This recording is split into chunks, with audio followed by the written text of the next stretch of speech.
شهر رمضان الذي أنزل فيه القرآن هدى للناس وبينات من الهدى والفرقان۔ وصیت کے حوالے سے کہ وصیت کیا ہے؟ وصیت واو صاد یا وصا کا مطلب ہے مستقبل کے حوالے سے کوئی خیر خواہی کا مشورہ دینا، مستقبل کے حوالے سے کوئی خیر خواہی یا بھلائی کا مشورہ دینا، اور یہی ہے وصیت کہ انسان فوت ہونے سے پہلے اپنے مال متروکہ یا اپنے وراثت کے مال کے لیے فوت ہونے سے پہلے اس کا کوئی مشورہ دے دے، اس کی کوئی تاکید بتا دے۔ تو یاد رکھیے گا، ایک شخص فوت ہونے سے پہلے اپنے 1/3 مال پر وصیت کا حق اور اختیار رکھتا ہے۔ یہ حق کیوں دیا گیا اور اس میں حکمت کیا ہے؟ اللہ سبحانہ تعالیٰ نے والدین کے، ازواج کے اور اولاد کے حصے تو کیٹیگوریکلی مقرر کر دیے، لیکن یہ تو وہ رشتے ہیں جو سب کے گرد ہوں گے، اور اللہ نے ان کی فریکشنز تو کلیئرلی ڈیمارکیٹ کر کے واضح کر دیں، لیکن ہر شخص کے نزدیک اس کے مختلف رشتہ دار ہوں گے جو سب کے لیے ایک جیسے نہیں ہیں، اور ہر ایک کی خواہشات اپنے مال کے حوالے سے کچھ حد تک متفرق ضرور ہوں گی، اور پھر مال بھی اس کا ہے، اس کو تھوڑا سا استحقاق اور حق اس کے اپنے ذاتی مال پر دیا گیا، 1/3 یا 1/4 پر وصیت ہوگی۔ مثلاً کوئی ایک نانا ہے، وہ اپنے نواسے کے لیے، وہ بیٹی جو فوت ہو چکی ہے اس کے نواسے کے لیے، وہ دادا اپنے بیٹے جو فوت ہو چکے ہیں اس کے پوتے کے لیے، کوئی اپنے منہ بولے بیٹے کے لیے، کوئی اپنی بیمار کسی پھوپھی کے لیے، کوئی اپنے کسی بھتیجے کے لیے، کوئی اپنے کسی ہمسائے کے لیے جو اس کے گرد بہت اس کو ضرورت مند لگتا ہے۔ ڈفرینٹ لوگوں کے ارد گرد ڈفرینٹ لوگ ہوں گے جن کے لیے یہ 1/3 مال کی آپشن دی۔ اپنے گرد تمہیں جو لگتا ہے اس کا حقدار، اس کے حق میں وصیت کر دو، لیکن وصیت کے حوالے سے واضح طور پر جان لیجئے کہ آپ صلی اللہ علیہ وسلم نے متفرق علم المیراث کی احادیث میں واضح طور پر فرما دیا۔ ترمذی میں حدیث کے الفاظ ہیں کہ اللہ نے ہر صاحب حق کا حق خود مقرر کر دیا، لہٰذا وارث کے حق میں وصیت جائز نہیں ہے۔ وارث وہ جن کے ترکے بھی آپ نے پڑھے، وہ اولاد، وہ ازواج، وہ والدین، ان کے حق میں وصیت جائز نہیں ہے۔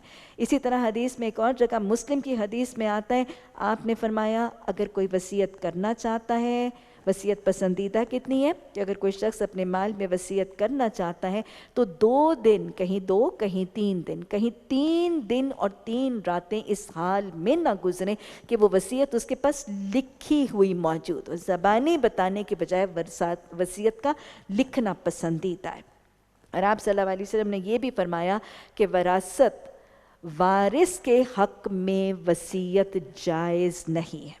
یہ کیوں کہہ دیا گیا کہ وارث کے حق میں وصیت جائز نہیں؟ بس اوقات کسی کی کوئی بیٹی متعلقہ ہے یا بیوہ ہے، کسی کا کوئی بیٹا معذور یا کمزور ہے، والدین کے دل میں بس اوقات یہ خواہش آتی ہے کہ اس کے حق میں زیادہ وصیت کر کے اس کو مال دے دیا جائے، لیکن یاد رکھیے گا یہ جانبداری، یہ طرفداری، یہ ناانصافی جس کے ذریعے شاید اس کمزور کو مال تو مل جائے گا لیکن وہ دوسرے بہن بھائی، دوسرے وارثوں کی آنکھ کا کانٹا، ان کے حسد کا نظارہ بنے گا، اور پھر جو دلوں میں آپس میں کینے اور بغض اور نفرتیں اس ناانصافی کی وجہ سے ڈیولپ ہوں گی، وہ بھائی یا وہ بہن مال تو شاید زیادہ پالے گا لیکن والدین کی وفات کے بعد وہ اپنے بہن بھائیوں کی محبت سے محروم اور ان کے حسد بغض کینے کا شکار ہو جائے گا۔ تو لہٰذا اس حکمت عملی سے اللہ نے وصیت وارثوں کے حق میں کرنے سے منع فرما دیا۔ وراثت کی تقسیم کا پھر طریقہ اگر میں مختصراً آپ کو بتا دوں کہ جب کوئی شخص فوت ہو جاتا ہے، اپنا مال متروکہ یا میراث کا مال چھوڑ دیتا ہے، تو سب سے پہلے اس میت کا قرض ادا کیا جاتا ہے تاکہ اس میت کا بوجھ ہلکا ہو جائے، اس کا فرض ادا ہو جائے۔ فرض ادا کرنے کے بعد اگلی چیز اس کی 1/3 وصیت کو پورا کر کے اس مین مال میں سے نکال کر جائز وصیت کی حد تک پہنچا دیا جاتا۔ اب یہ دونوں کام کرنے کے بعد جو مال بچتا ہے، قرآن نے یہ جو فریکشنز، یہ جو ترکے بتائے ہیں، ان سب کو وہ فریکشنز اس ٹوٹل مال میں سے نکالے جاتے ہیں۔ والدین کی فریکشن، ازواج کی فریکشن، اولاد کے فریکشنز نکال دیے جاتے ہیں۔ اولاد کی فریکشنز تب نکالے جائیں گے جب بیٹا نہیں ہوگا۔ اگر بیٹا ہے تو والدین اور ازواج کو مال کا فریکشنز دینے کے بعد جو مال بچتا ہے وہ بیٹے بیٹیوں میں 1:2 کی ریشو میں ڈیوائیڈ کر دیا جائے گا۔ لیکن یاد رکھیے گا، ان تمام تقسیم کے باوجود اور ترکے ادا کرنے کے باوجود بھی بس اوقات کچھ مال رہ جاتا ہے۔ اگر یہ مال رہ جائے تو ہمیں شریعت بتاتی ہے کہ وہ جو میت کا قریب ترین اس کا بلڈ ریلیشن مرد رشتہ دار ہے، اس کو عصبہ کہا جاتا ہے، پھر وہ مال عصبہ کو سونپ دیا جاتا ہے۔ وراثت کے احکامات اتنے زیادہ اہم اور ان کی پابندی اس قدر ضروری کہ حدیث میں بہت زیادہ وعید نہ دینے والوں کے حق میں آئی۔ آپ صلی اللہ علیہ وسلم نے وراثت کے مال میں خرد برد کرنے والوں کے لیے آپ نے فرمایا، میں تمہیں 2 کمزور لوگوں کے مال سے بچنے کا حکم دیتا ہوں۔ میں تمہیں 2 کمزور لوگوں کے مال سے بچنے کا حکم دیتا ہوں، ایک عورت اور یتیم بچہ۔ ان کے مال میں کمی کرنا، وراثت کے مال میں کمی کرنا، آپ نے اس سے بچنے کی تاکید کی، اور یہ بہت بڑا ظلم، کبیرہ گناہ ہے۔ اسی طرح حدیث میں آپ نے ایک جگہ فرمایا 7 ہلاک کرنے والے گناہ، حدیث میں ان گناہوں کو موبقات کے نام سے جانا۔ واو با قاف کا مطلب ہے ہلاک ہونا، موبقات 7 بڑے بڑے ہلاک ہونے والے گناہ۔ یہ 7 بڑے گناہ کیا ہیں؟ شرک، جادو، شرک، جادو، کسی ایسی جان کو قتل کرنا جس کو اللہ نے قتل کرنا حرام کیا ہے، یتیم کا مال کھانا، جنگ میں پیٹھ پھیرنا، پاک دامن بھولی بھالی عورتوں پر الزام لگانا۔ یتیم کا مال کھانا، وراثت کے معاملے میں گڑبڑ کرنا، 7 بڑے بڑے موبقات میں سے ایک۔ اسی طرح حدیث میں آتا ہے کہ 4 لوگ ایسے ہیں جن کے لیے اللہ نے اپنے ذمے لیا کہ ان کو جنت میں داخل نہیں ہونے دے گا، سود خور، شراب کا عادی، والدین کا نافرما بردار، اور چوتھا یتیم کا مال کھانے والا۔ آپ نے معراج شریف کے موقع پر کچھ لوگ دیکھے جن کے ہونٹ اونٹوں جتنے بڑے تھے، فرشتے ان کے منہ کھول کے ان کے منہ میں آگ کے پتھر ٹھونس رہے تھے۔ پوچھا گیا یہ کون سے لوگ تھے؟ یہ وہ لوگ تھے جو یتیم کا مال لاحق کھاتے تھے۔ قیامت کے دن حدیث بتاتی ہے کہ یہ وراثت کا مال سمیٹ کر ہڑپ کرنے والے قیامت کے دن ایسے عذاب سے دوچار کیے جائیں گے کہ ان کے منہ اور ان کے پیٹوں سے آگ کے شعلے بھڑک رہے ہوں گے۔ گویا یہ وراثت کا مال اگر کسی نے دوسرے کا لیا تو یہ جہنم کی آگ کا ایک ٹکڑا ہے جو اس نے کھانے کا اہتمام کیا۔ اللہم اجرنا من النار۔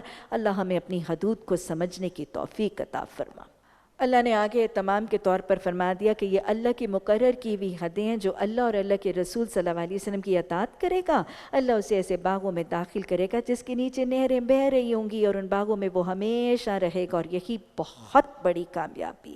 جو اللہ اور اس کے رسول صلی اللہ علیہ وسلم کی نافرمانی کرے گا اور اس کی مقرر کی ہوئی حدوں سے تجاوز کرے گا، اللہ اسے آگ میں ڈالے گا جس میں وہ ہمیشہ رہے گا، اور یہ اس کے لیے رسوا کن عذاب ہے۔ تمہاری عورتوں میں سے جو بدکاری کا ارتکاب کریں، کون سی سزا؟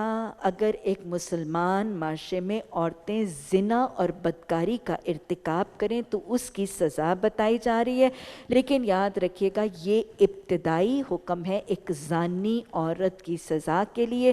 سورہ نور میں زنا کی سزا کی آیات کے بعد یہ والا حصہ آیت کا مفسرین کی روح سے عقیدہ نسخ کے حوالے سے منسوخ۔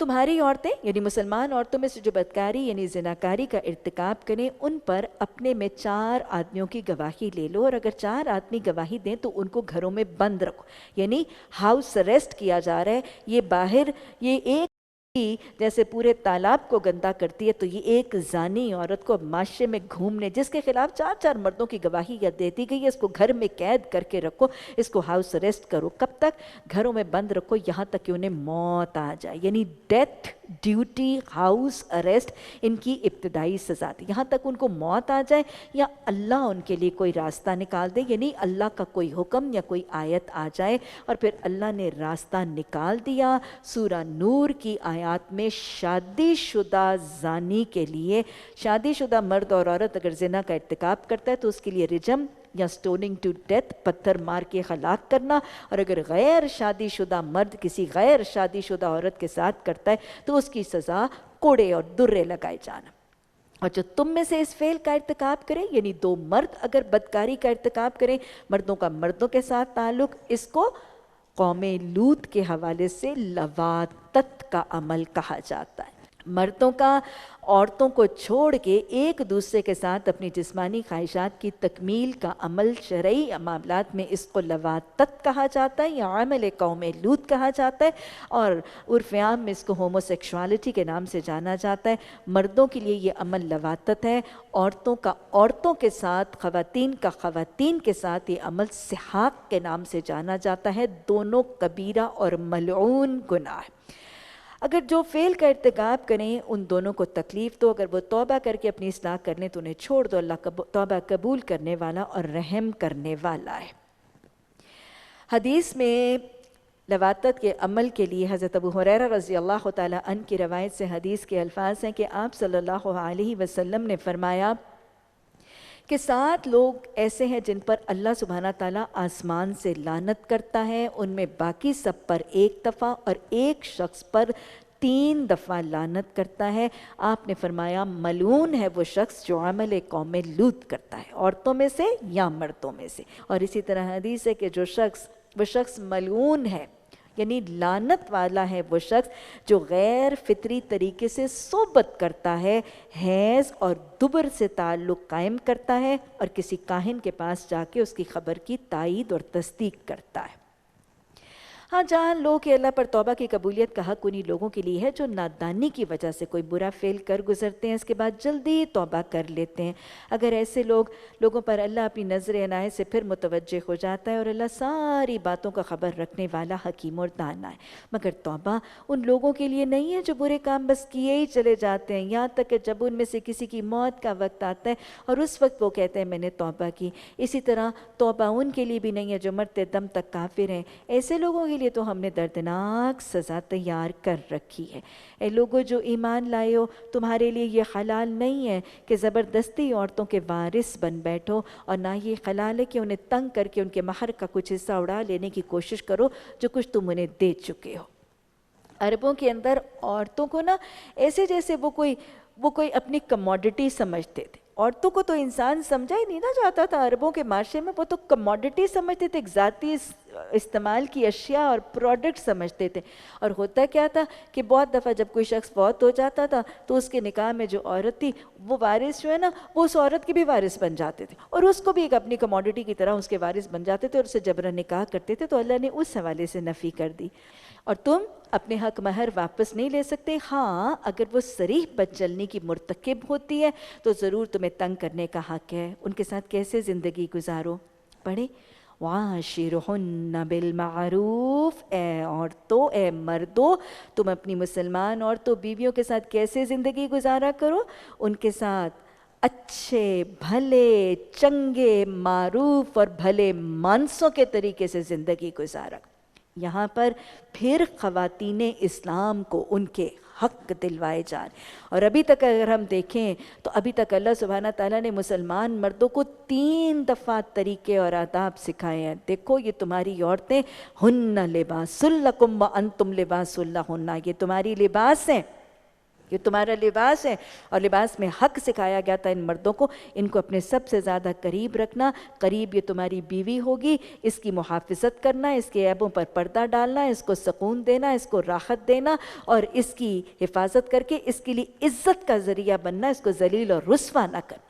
پھر ہم نے سورہ بقرہ میں پڑھا تھا نساؤکم حرث لکم، اور اللہ نے عورتوں کو ان کے حقوق دلوا دیے، شوہروں کو سکھا دیا ان کو اہمیت دو، ان کو توجہ دو، ان کو محبت دو، ان پہ وقت لگاؤ، ان پہ مال لگاؤ، ان کے ساتھ خلوص خیر خواہی کرو، ان کی خدمت کرو، ان کو بہترین تعلیم تربیت تزکیہ کرو، ان کی نشو و نما کرو، اور ان کے ساتھ بہترین محبت اور خلوص کا طریقہ اختیار کرو، ان کو اپنے لیے صدقہ جاریہ بناؤ۔ اور آج اب پھر مردوں کو مسلمان مردوں کو شوہروں کو اسلام میں بیوی کے ساتھ طریقہ بتایا جا رہا ہے بھلے مانسوں کی طرح رہنا، ان کے ساتھ معروف اور اچھے طریقے کے ساتھ گزران کرنا۔ اور ایک آگے بات بتا دی گئی، اگر وہ تمہیں نا پسند ہو نا تو ہو سکتا ہے ایک چیز تمہیں پسند نہ ہو مگر اللہ نے اس میں بہت بھلائی رکھ دی ہو۔ یعنی کیا ہے، ان کے ساتھ اچھی چیز اچھا بیہیویئر کرو، اگر ان کا کچھ پسند نہیں ہے تو ان کی پھر بہت سی باتیں ایسی بھی ہوں گی جو تمہیں پسند ہے۔ رسول اللہ صلی اللہ علیہ وسلم حدیث میں کثرت سے بیویوں کی حقوق کی محافظت فرماتے ہیں۔ حدیث کے الفاظ موجود ہیں، آپ نے مسلمان شوہروں کو مخاطب کر کے فرمایا تھا کہ دیکھو اے مومنو،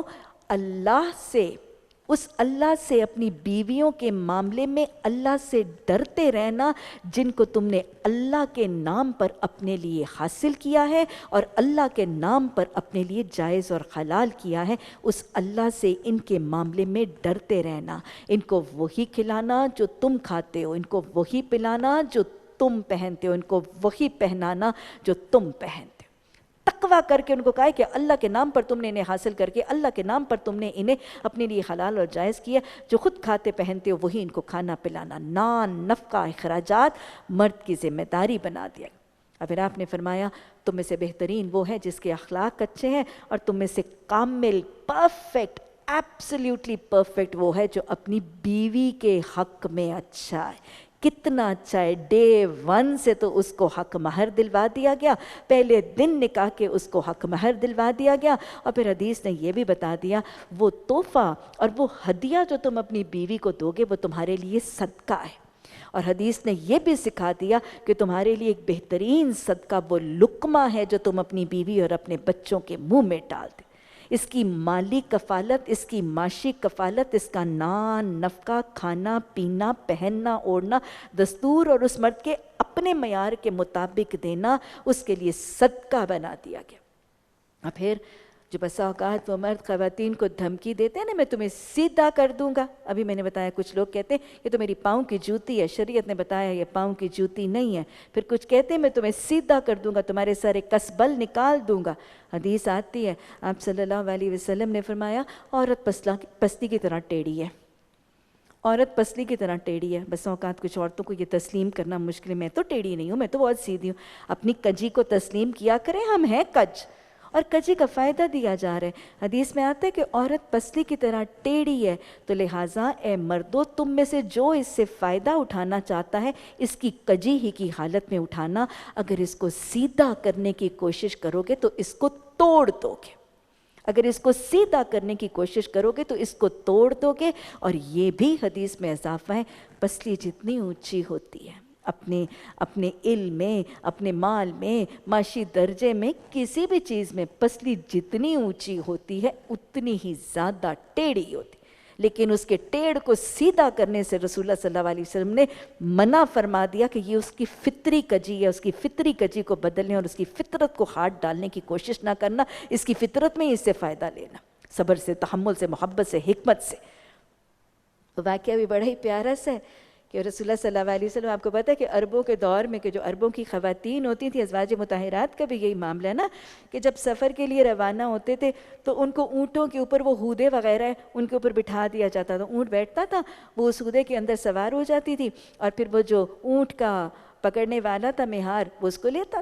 تو آپ صلی اللہ علیہ وسلم نے ایک دفعہ دیکھا کہ کچھ خواتین اسلام جو ہیں وہ اونٹوں کے اوپر سوار کی گئی ہیں، اور وہ ہودے جو ہے نا وہ جو اونٹ کا غلبان اور شتربان ہے وہ کیا کر رہے ہیں، اس کو بہت ہی تیز بھگا رہے ہیں، اور بری طرح سے وہ ہودے جو ہے نا وہ ہچکولے کھا رہے ہیں۔ تو آپ نے ان کو روک کے ان کو متنبہ کیا کہ تم اتنی تیز اس کو بھگا رہے ہو، تمہیں پتہ نہیں اس کے اندر آپ گینے ہیں؟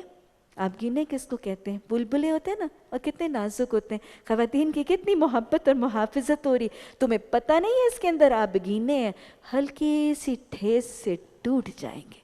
کتنی محبت، کتنی نرمی، کتنی شفقت، اور اتنے پیار والے، ایسے جیسے ہاتھوں کا آبلہ بنا کے رکھا جا رہا ہے خواتین اسلام کو۔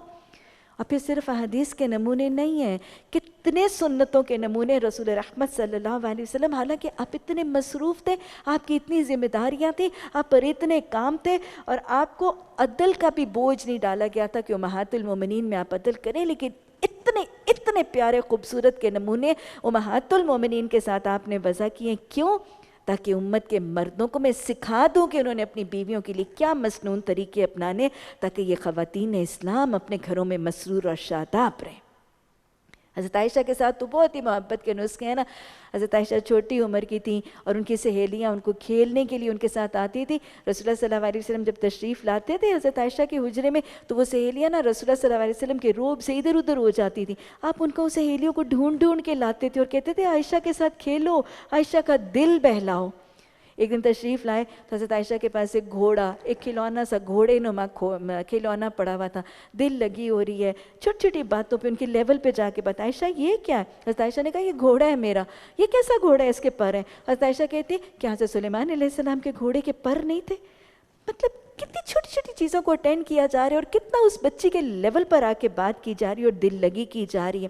حضرت عائشہ کے ساتھ ایک موقع ہے تو رسول اللہ صلی اللہ علیہ وسلم اور حضرت عائشہ کی دوڑ لگائی جا رہی ہے.